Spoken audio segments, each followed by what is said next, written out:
Hello everyone, welcome to online study YouTube channel. Online study YouTube চ্যানেলে তোমাদের সবাইকে স্বাগত। তোমাদের জন্য আবারও একটি নতুন আপডেট, যেটা হচ্ছে গ্রামীণ ব্যাংকের তরফ থেকে আবারও একটি নতুন নিয়োগ বিজ্ঞপ্তি প্রকাশিত করা হয়েছে।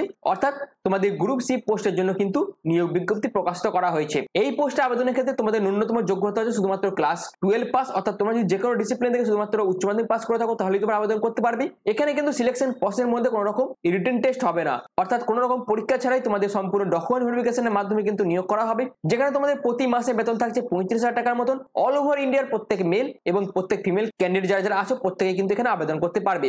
এবং সিলেকশন পাওয়ার পর তোমাদের যে নিজ নিজ জেলা আছে এবং নিজ নিজ জেলাতে পোস্টিং পড়ে যাবে। আর এখানে আবেদন করার জন্য তোমাদের কিন্তু কোনো রকম আবেদন মূল্য লাগছে না, সম্পূর্ণ ফ্রি অফ কস্ট তোমরা কিন্তু এখানে আবেদন করতে পারবে। আবেদন প্রসেস কিন্তু অলরেডি শুরু হয়ে গেছে। তো এই ভিডিওর মাধ্যমে এই গ্রামীণ ব্যাংকে যে গ্রুপ সি পোস্টে নিয়োগ বিজ্ঞপ্তি প্রকাশিত করা হয়েছে এই বিষয়ে বিস্তারিত আলোচনা করব এবং তোমরা কিভাবে আবেদন করবে সেই অ্যাপ্লিকেশন প্রসেসও আমি তোমাদের এই ভিডিওর মাধ্যমে দেখাবো। আর এরকমই আপডেট প্রতিনিয়ত পাওয়ার জন্য অবশ্যই তোমরা চ্যানেলটিকে সাবস্ক্রাইব করে পাশে থাকা বেল আইকনটা অবশ্যই অল করে রেখে দিও, যাতে যে কোনো ধরনের আপডেট তোমরা সবাইকার আগে এই চ্যানেলের মাধ্যমে পেয়ে যেতে পারো তার জন্য। তো চলো ভিডিওটা শুরু করছি এবং তোমরা কিভাবে ফর্ম ফিল আপ করবে সেটাও দেখাবো এই ভিডিওর মাধ্যমে। তুমি নোটিফিকেশন পিডিএফটা ওপেন করে নিচ্ছি। এখানে দেখো 6 নম্বর পয়েন্টে কি বলা হচ্ছে না, এডুকেশনাল কোয়ালিফিকেশন। অর্থাৎ আবেদন করার জন্য তোমাদের কি কি এডুকেশনাল কোয়ালিফিকেশন প্রয়োজন না, মিনিমাম কোয়ালিফিকেশন হচ্ছে 10+2 কমপ্লিটেড। অর্থাৎ তোমরা যদি যে কোনো ডিসিপ্লিন থেকে, যেটা আর্টস হতে পারে, এটা কমার্স হতে পারে, এবং সায়েন্স ডিপার্টমেন্ট থেকে তোমরা যদি শুধুমাত্র উচ্চ মাধ্যমিক পাস করে থাকো তাহলে আবেদন করতে পারবে। এছাড়াও তোমরা যদি গ্র্যাজুয়েশন অথবা তোমরা যদি মাস্টার্স করে থাকো সেক্ষেত্রেও তোমরা কিন্তু আবেদন করতে পারবে। এবং 2 নম্বর পয়েন্টে কি বলা হচ্ছে দেখো, must have written spoken and reading command of over local language and English. অর্থাৎ তুমি যদি ওয়েস্ট বেঙ্গলে আবেদন করতে চাও, ওয়েস্ট বেঙ্গলের যে লোকাল ল্যাঙ্গুয়েজ আছে সেটা তোমাদের লিখতে, বলতে এবং পড়তে জানতে হবে এবং তার পাশাপাশি তোমাদের কিন্তু ইংরেজিটাও জানতে হবে। আর এই নিয়োগটি ওয়েস্ট বেঙ্গল স্টেটের মধ্যে যে সমস্ত ডিস্ট্রিক্ট আছে সেই ডিস্ট্রিক্টের যে ব্যাংক আছে, অর্থাৎ যে সমস্ত গ্রামীণ ব্যাংকগুলো আছে সেইখানে তোমাদের কিন্তু পোস্টিং হয়ে যাবে। আর এটা হচ্ছে তোমাদের মিনিমাম এডুকেশনাল কোয়ালিফিকেশন আবেদন করার জন্য। এইগুলো থাকলেই তোমরা কিন্তু এখানে আবেদন করতে পারবে। এবার অনেকেই আছো ভাবছো এখানে আবেদন করার জন্য তোমাদের এক্সপিরিয়েন্সের প্রয়োজন আছে। না, এক্সপিরিয়েন্সের প্রয়োজন নেই, যেটা কিন্তু নোটিফিকেশনে বলে দিচ্ছে freshers are eligible to apply. অর্থাৎ যারা যারা ফ্রেশার্স ক্যান্ডিডেট আছো তারা প্রত্যেকেই আবেদন করতে পারবে এবং যাদের এক্সপিরিয়েন্স আছে তাদের কিন্তু কিছু প্রেফারেন্স দেওয়া হতে পারে বা কিছু অগ্রাধিকার দেওয়া হতে পারে। বাট যারা যারা ফ্রেশার্স ক্যান্ডিডেট আছো একদম, তারা অবশ্যই এখানে আবেদন করতে পারো। আবেদন করার জন্য তোমাদের মিনিমাম বয়স কত লাগছে, তোমাদের বয়স যদি মিনিমাম 18 থেকে 33 এর মধ্যে হয়ে থাকে তাহলে অবশ্যই তোমরা কিন্তু এখানে আবেদন করতে পারবে। এবং এর পরবর্তীতে আরেক কি বলা হচ্ছে দেখো, নলেজ অফ লোকাল ল্যাঙ্গুয়েজ। অর্থাৎ লোকাল ল্যাঙ্গুয়েজের উপর কিন্তু এখানে যথেষ্ট পরিমাণে জোর দেওয়া হয়েছে আবেদন করার ক্ষেত্রে।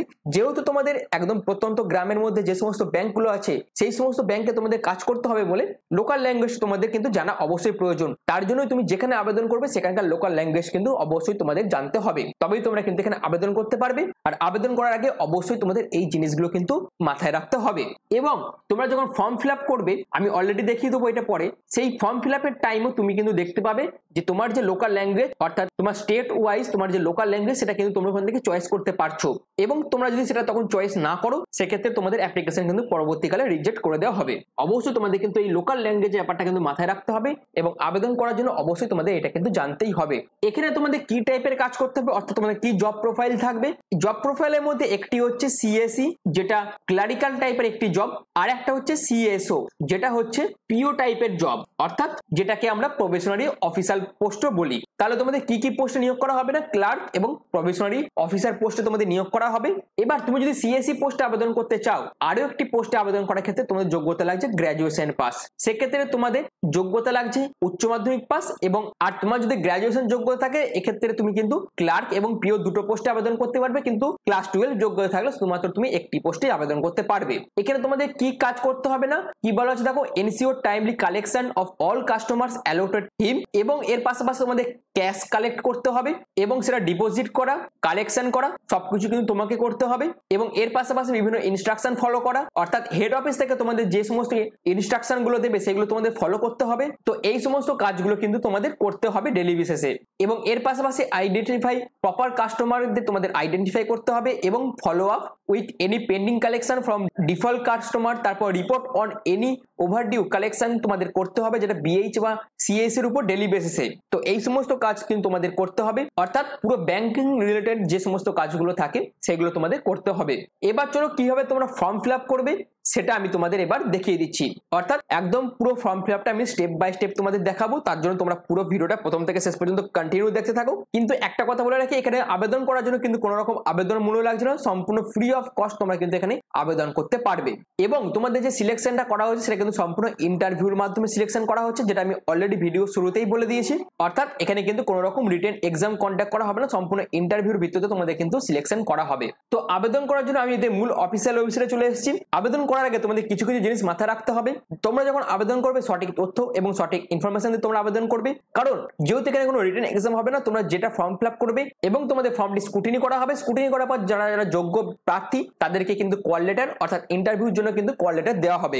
তার জন্যই তোমরা খুব সঠিকভাবে সঠিক তথ্য দিয়ে আবেদন করো, কারণ ফর্মের মধ্যে যদি কিছু ভুল থেকে থাকে সেক্ষেত্রে তোমাদের ফর্ম কিন্তু পরবর্তীকালে রিজেক্ট করা হতে পারে। তো ফর্ম ফিল আপ তোমরা কিভাবে করবে না, ফর্ম ফিল আপ করার জন্য অবশ্যই তোমাদের সবাইকে প্রথমে নিজেদের নামটা লিখে দিতে হবে, এটা অবশ্যই তোমাদের ক্যাপিটাল লেটারে লিখতে হবে। তোমার লাস্ট নেমটা এখানে দিতে হবে, ইমেল আইডি তোমাদের এখানে দিতে হবে, অর্থাৎ তোমার যে ভ্যালিড ইমেল আইডি আছে সেটা তোমরা এখানে দেবে। তোমরা তোমাদের মোবাইল নাম্বারটা এখানে দিয়ে দেবে, অর্থাৎ ভ্যালিড মোবাইল নাম্বার তোমাদের এখানে দিতে হবে। এরপর তোমার অ্যাড্রেসটা কিন্তু এখানে দিয়ে দিতে হবে, আর এই অ্যাড্রেসটা তোমার আধার কার্ডে যেটা দিয়ে দেওয়া আছে সেটা দেবে, একদম পিনকোড সমেত তোমাদের কিন্তু এখানে অ্যাড্রেসটা দিতে হবে। এবার তোমাকে কি করতে হবে না, কেওয়াইসি দিতে হবে। কেওয়াইসি জায়গায় দেখো দুখানা অপশন আছে, একটা হচ্ছে প্যান নাম্বার, অর্থাৎ যাদের প্যান কার্ড নাম্বার আছে তারা এইটা চুজ করে প্যান নাম্বার দিতে পারো, আর যাদের প্যান নাম্বার নেই তারা এই ড্রাইভিং লাইসেন্স জায়গাটা চুজ করতে পারো। এবং যেখানে এই ড্রাইভিং লাইসেন্স জায়গাটা তোমরা ভোটার কার্ড সিলেক্ট করতে পারো এবং ভোটার কার্ডের নাম্বার দিতে পারো। এছাড়াও এই ড্রাইভিং লাইসেন্স জায়গাটা তুমি পাসপোর্ট অথবা রেশন কার্ড সিলেক্ট করে রেশন কার্ডের যে নাম্বার সেটাও তোমরা কিন্তু এখানে দিয়ে দিতে পারো। অর্থাৎ তুমি যদি প্যান কার্ড না দিতে চাও সেক্ষেত্রে এই দুটো অপশন তোমাদের কিন্তু দিতে হবে, আর তোমার যদি প্যান কার্ড থাকে সেক্ষেত্রে তোমরা কিন্তু প্যান নাম্বারটা অর্থাৎ প্যানের যে অপশন সেটা সিলেক্ট করে প্যান নাম্বারটাকে তোমরা এখানে বসিয়ে দিতে পারো। এরপর আসি হাইয়েস্ট এডুকেশনাল কোয়ালিফিকেশনের ব্যাপারটা। এখানে তুমি উচ্চ মাধ্যমিক পাস থেকে একদম চার্টার অ্যাকাউন্টেন্ট, তারপর সিএস, এলএলবি, মাস্টার, ব্যাচেলর সমস্ত যোগ্যতা সম্পন্ন প্রার্থীরা কিন্তু এখানে আবেদন করতে পারবে। অর্থাৎ তোমার যা যোগ্যতা আছে সেটা তোমরা এখানে সিলেক্ট করতে পারবে এবং সেই এডুকেশনাল কোয়ালিফিকেশনের যাবতীয় তথ্য তোমাদের কিন্তু এখানে দিতে হবে। এবার তুমি যদি উচ্চ মাধ্যমিক পাস করে থাকো সেক্ষেত্রে তুমি আবেদন করতে পারবে এবং তার ডিটেলসটা দেবে। তুমি যদি গ্রাজুয়েশন কমপ্লিট করে থাকো সেক্ষেত্রে তোমাকে ব্যাচেলারটা সিলেক্ট করে নিয়ে তার ডিটেলসটা তোমাকে দিতে হবে। মাস্টার করে থাকলে মাস্টার্সের ডিটেলস তোমাকে দিতে হবে। এবার তোমরা যদি সিএসও পোস্টে আবেদন করতে চাও সেক্ষেত্রে তোমরা উচ্চ মাধ্যমিকটা সিলেক্ট করে নিতে পারো। এবার সিলেক্ট করার পর তোমাদের এখানে টাইপ করতে হবে। কি কি টাইপ করবে না তোমরা এখানে সবাইকার ফার্স্টে তোমরা কি লিখবে, এক্সামিনেশন নেম, এরপর তোমরা কি লিখবে, সাবজেক্ট, এরপর তোমরা কি লিখবে, বোর্ড অর ইনস্টিটিউশন, এরপর কি লিখবে, অবটেন্ড মার্কস, এরপর কি লিখবে, টোটাল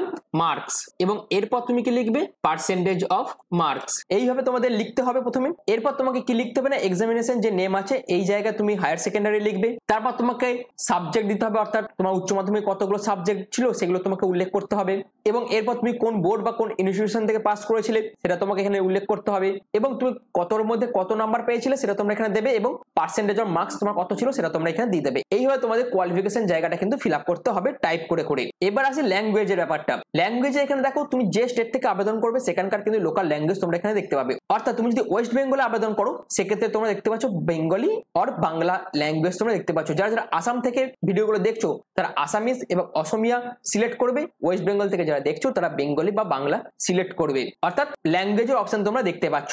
এরপর প্রফিসিয়েন্সি তোমাকে সিলেক্ট করতে হবে, যেখানে বাংলার ক্ষেত্রে তোমাকে লিখতে, পড়তে এবং বলতে তুমি জানো নাকি সেক্ষেত্রে তুমি যদি সবকটা জেনে থাকো সেক্ষেত্রে তোমাকে অল করতে হবে। এরপর তোমাকে আরেকটি ল্যাঙ্গুয়েজ সিলেক্ট করতে হবে যেখানে তুমি ইংলিশ চুজ করতে পারো। এখান থেকে তুমি রিড, রাইট এখান থেকে তুমি সিলেক্ট করতে পারবে, অর্থাৎ তুমি লিখতে, বলতে, পড়তে জানো নাকি সেটা তুমি সিলেক্ট করতে পারো এবং তুমি অলও সিলেক্ট করতে পারো। এরপর আরেকটি ল্যাঙ্গুয়েজ অপশন আছে সেখানে তুমি সেক্ষেত্রে এখানে নান দিয়ে দিতে পারো, অর্থাৎ তুমি এটা দিতে চাইছো না বা তোমার বাংলা আর ইংলিশ বাদে আর কোনো ল্যাঙ্গুয়েজের উপর নলেজ নেই, তুমি সেটা এটার মাধ্যমে বোঝাতে চাইছো। এইভাবে তুমি এই পরেরটাতেও কিন্তু নান সিলেক্ট করতে পারো। এবার আসে এক্সপিরিয়েন্সের জায়গাটা। যদি তোমার এক্সপিরিয়েন্স থাকে সেক্ষেত্রে তোমরা সিলেক্ট করবে, অর্থাৎ তোমার যত বছর এক্সপিরিয়েন্স আছে সেটা তোমরা সিলেক্ট করবে। আর যদি তোমরা একদম ফ্রেশার্স ক্যান্ডিডেট হয়ে থাকো সেক্ষেত্রে তুমি একদম জিরো সিলেক্ট করে দেবে, এবং এর পাশাপাশি মান্থের জায়গারও তোমাদের জিরো দিয়ে দিতে হবে যারা যারা ফ্রেশার্স ক্যান্ডিডেট আছো তাদের জন্য, এবং যাদের যাদের এক্সপিরিয়েন্স আছে তারা কিন্তু অবশ্যই এই জায়গাগুলো ফিল আপ করবে, এবং তোমাদের যত বছর এক্সপিরিয়েন্স থাকবে সেই অনুযায়ী তোমরা কিন্তু ফিল আপ করবে। এবং টোটাল এক্সপিরিয়েন্সের জায়গাতে ইয়ার্সের জায়গায় তুমি জিরো দিয়ে দেবে যারা যারা ফ্রেশার্স ক্যান্ডিডেট আছো, এবং মান্থের জায়গাতেও জিরো দিয়ে দেবে। এবার আসি নোটিস পিরিয়ড, অর্থাৎ তুমি যখন সিলেকশন পেয়ে পেয়ে যাবে সেই সিলেকশন পাওয়ার কতদিনের মধ্যে তোমাকে নোটিশ করা হবে সেটা তোমরা কিন্তু এখানে সিলেক্ট করতে পারবে। সেটা ইমিডিয়েট হতে পারে, 15 দিন, 1 মাস, 2 মাস, 3 মাস, সেক্ষেত্রে তুমি ইমিডিয়েট সিলেক্ট করতে পারো। এবার আসি কারেন্ট সিটিসি, অর্থাৎ যারা যারা এক্সপিরিয়েন্স ক্যান্ডিডেট এবং যারা যারা বর্তমানে কিছু কাজের সঙ্গে যুক্ত আছো তাদের ক্ষেত্রে এই জায়গাটা ফিল আপ করতে হবে, এবং যারা যারা একদম ফ্রেশার্স ক্যান্ডিডেট এটা তোমরা 0 দিয়ে দেবে, এবং এই জায়গাটাও তোমরা 0 দিয়ে দেবে যারা যারা ফ্রেশার্স ক্যান্ডিডেট। এবং এর পরবর্তী তোমাকে এই চেক বক্সে ক্লিক করতে হবে, এবং এই সাবমিট অপশনে ক্লিক করার পরই তোমাদের কিন্তু সাবমিট হয়ে যাবে। এইভাবে তোমাদের কিন্তু ফর্মটা সাবমিট করতে হবে এবং ফিল আপ করতে হবে। আর এটা হচ্ছে কাস্টমার সার্ভিস অফিসার CSO পোস্টের জন্য। আর যারা যারা ওয়েস্ট বেঙ্গল থেকে ভিডিওটা দেখছো এবং যারা যারা ওয়েস্ট বেঙ্গল থেকে আবেদন করবে তাদের ক্ষেত্রে 17 তারিখ হচ্ছে আবেদন করার লাস্ট ডেট। এবং তোমরা যদি ওয়েস্ট বেঙ্গল বাদে আদার স্টেটে আবেদন করতে চাও সেটাও তুমি করতে পারো। তোমরা দেখতেই পাচ্ছ ওয়েস্ট বেঙ্গল স্টেটের জন্য আবেদন করার লাস্ট ডেট হচ্ছে 17 মার্চ 2025। অন্যান্য স্টেটের জন্য 29 মার্চ আছে, 28 মার্চ আছে, 25 মার্চ আছে, অর্থাৎ বিভিন্ন রকম ডেট কিন্তু আছে আবেদন করার জন্য। এই যে নিয়োগটি করা হচ্ছে এটা তোমাদের নাবার্ডের তরফ থেকে করা হচ্ছে, অর্থাৎ ন্যাশনাল রুরাল ব্যাংকের তরফ থেকে তোমাদের কিন্তু এই নিয়োগটি করা হচ্ছে। তো যারা যারা এখানে আবেদন করতে চাও, যেহেতু নাবার্ড একটি এগ্রিকালচার ব্যাংক, সেই ব্যাংকের তরফ থেকে তোমাদের এই নিয়োগ বিজ্ঞপ্তি প্রকাশিত করা হয়েছে। অর্থাৎ নাবার্ডের তরফ থেকে যে বিভিন্ন গ্রাম্য জায়গা আছে, সেই গ্রামীণ যে ব্যাংকগুলো আছে নাবার্ডের অধীনস্থ, সেই সমস্ত ব্যাংকে তোমাদের কিন্তু নিয়োগ করা হবে, এবং সম্পূর্ণ স্টেট ওয়াইজ তোমাদের কিন্তু এই জবের অফারটা দেওয়া হচ্ছে। এবার দেখে নাও ইন্টারভিউর টাইম তোমাদের কি কি ডকুমেন্টস নিয়ে নিতে হবে, অর্থাৎ ডকুমেন্ট ভেরিফিকেশনের টাইম তোমাদের কি কি ডকুমেন্টস নিয়ে যেতে হবে সেটা তোমরা এবার দেখে নাও। সবাইকে প্রথমে তোমাদের যেটা লাগছে এডুকেশনাল কোয়ালিফিকেশন সার্টিফিকেট, অর্থাৎ তুমি যে পোস্টে আবেদন করছো সেই পোস্টের যা এডুকেশনাল কোয়ালিফিকেশন চাওয়া হয়েছে সেই এডুকেশন কোয়ালিফিকেশন মার্কশিট এবং সার্টিফিকেট তোমাদের প্রয়োজন হবে। তুমি যদি কাস্টে বিলং করে থাকো সেক্ষেত্রে তোমাদের কাস্ট সার্টিফিকেটের প্রয়োজন হবে। এছাড়াও তোমাদের কিন্তু একটি ভ্যালিড গভর্নমেন্ট আইডি প্রুফের প্রয়োজন হবে, যেখানে তোমরা ভোটার কার্ড অথবা আধার কার্ড অথবা প্যান কার্ড অথবা তোমার ড্রাইভিং লাইসেন্সের মধ্যে যে কোনো একটি গভর্নমেন্ট আইডি প্রুফ তোমরা এখানে নিয়ে যাবে ডকুমেন্ট ভেরিফিকেশনের টাইম। এছাড়াও তোমাদের ডেট অফ বার্থ সার্টিফিকেটের প্রয়োজন হবে। যদি ডেট অফ বার্থ সার্টিফিকেট না থেকে থাকে তাহলে তোমরা ক্লাস 10 এর অ্যাডমিট কার্ড অথবা ক্লাস 10 এর সার্টিফিকেটও তোমরা কিন্তু নিয়ে যাবে। আর সমস্ত অরিজিনাল ডকুমেন্টস এর পাশাপাশি তোমাদের কিন্তু সেলফ অ্যাটেস্টেড ফটোকপিও কিন্তু নিয়ে যেতে হবে। আর কি লাগছে তোমাদের, অবশ্যই রিসেন্ট পাসপোর্ট সাইজ ফটোগ্রাফ লাগবে। আর এই পাসপোর্ট সাইজ ফটোগ্রাফটা অবশ্যই তোমরা কিন্তু 4 কপি পাসপোর্ট সাইজ ফটোগ্রাফ কিন্তু নিয়ে যাবে। তো এই সমস্ত ডকুমেন্টস গুলো তোমাদের কিন্তু অবশ্যই রেডি রাখতে হবে। যখন তোমাদের ডকুমেন্ট ভেরিফিকেশন হবে এবং তোমাদের যখন ইন্টারভিউ হবে তখন অবশ্যই এই ডকুমেন্টস গুলোর প্রয়োজন হবে। এছাড়া তোমাদের আরো একটি গুরুত্বপূর্ণ ডকুমেন্টস এর প্রয়োজন হবে ডকুমেন্ট ভেরিফিকেশন টাইম, যেটা হচ্ছে রেজিউমে, অর্থাৎ তোমাদের একটু বায়োডাটা বানিয়ে নিতে হবে এবং সেই বায়োডাটা তোমাদের কিন্তু ডকুমেন্ট ভেরিফিকেশনের টাইম অর্থাৎ রেজিউমেটা কিন্তু ডকুমেন্ট ভেরিফিকেশন টাইম তোমাদের নিয়ে যেতে হবে। তো এই সমস্ত ডকুমেন্টস তোমাদের অবশ্যই প্রয়োজন হবে যখন তোমাদের ডকুমেন্ট ভেরিফিকেশন হবে তখন। আর এই যে নিয়োগটি করা হচ্ছে যেটা নাবার্ডের তরফ থেকে ন্যাপফিনস যে নিয়োগটি করছে, এই নিয়োগের যাবতীয় ইনফরমেশন আমি তোমাদের কাছে দিলাম, যেখানে ফর্ম ফিল আপ থেকে শুরু করে বিস্তারিত তথ্য তোমাদের কাছে আমি আলোচনা করলাম। আশা করি তোমাদের কাছে পুরো বিষয়টা ক্লিয়ার হয়েছে। আর এরকমই আপডেট প্রতিনিয়ত পাওয়ার জন্য চ্যানেলটিকে সাবস্ক্রাইব করে পাশে থাকা বেল আইকনটা অবশ্যই অল করে রেখো। তো এখনের মতন এইটুকুই, পুরো ভিডিওটা প্রথম থেকে শেষ পর্যন্ত দেখার জন্য তোমাদের অসংখ্য ধন্যবাদ।